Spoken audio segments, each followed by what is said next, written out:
wannan yanayi ne ba mu muka roƙa ba mu ma yadda da shi ba. Gwamna na Central Bank babu shawara, babu doka, babu yadda na al'ummar ƙasa, kawai ya shigo da tsari na a fito da sabuwar naira.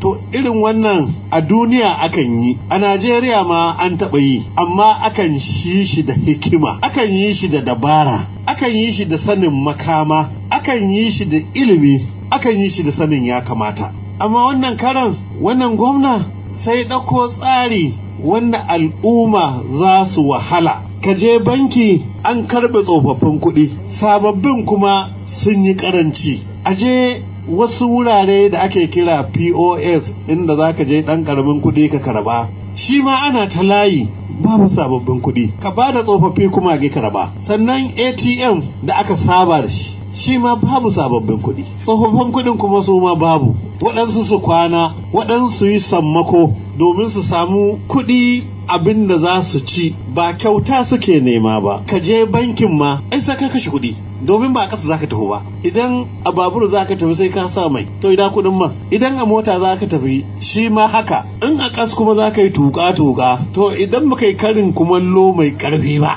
maimakon tuƙa-tuƙa sai a tuƙa ka faɗi. Muka ce wannan bai isa ba, har mai tanadin abinci. Tun da lokacin wancan COVID-19 mun ba da abinci, to kuma ga COVID-23. Wancan COVID ɗin yadda aka gaya mana daga China ta bullo, amma wannan COVID-23 daga bankin Najeriya ta shigo, ta tafi sauran bankuna, ga ta nan ta zama matsala. Kuma akwai babban sako wanda muke so a zaɓa shugaban ƙasa.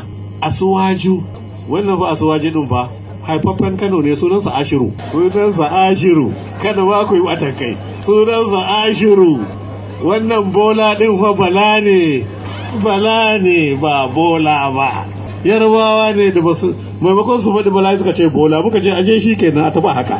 Sannan kuma wannan Tinubu ɗin fa Tanimu ne namu ne. Saboda haka abun mamaki kuma shine abokan hamayya sauran jam'iyyun, mu gwamnoni na jam'iyyar APC mun kai ƙara ga kotun koli na Najeriya, mun ce ba mu yadda da wannan tsari ba, talakawa na wahala. Kotun koli ta ba da umarni na farko cewa a koma cinikayya yadda ake a da tsofaffin kuɗi da sababbin kuɗi, kowanne da darajarsa, a ci gaba da amfani da su domin talakawa su daina wahala. Amma gwamnan Central Bank da yake mai kunnen ƙashi ne, kuma da 'yan bani na iya wanda suka ɗaure masa gindi, ya yi kunnen uwar shegu da wannan umarni na kotun kololi. A sakamakon haka jam'iyyar APC da gwamnonin APC jiya mun yi taro a Abuja, mun rubuta takarda, mun tura shugaban ƙasa, muna ba shi shawara a bi umarnin kotun kololi, a koma haba-haba kamar yadda aka saba. Amma abin mamaki shine jam'iyyu 'yan hamayya sai su ma suka kai ƙara kotu, suka ce suna goyon bayan gwamnan Central Bank a ci gaba da abin da ake yi. Wannan labari ne sahihi, ba tatsuniya ba ce. Gwamnan Bayelsa da gwamnan Edo gwamnoni ne na jam'iyyar PDP, amma sun ce su suna kare gwamnan babban bankin Najeriya. Su sun yadda a ci gaba da wannan wahalar da ake sha. To Allah ya tsine musu.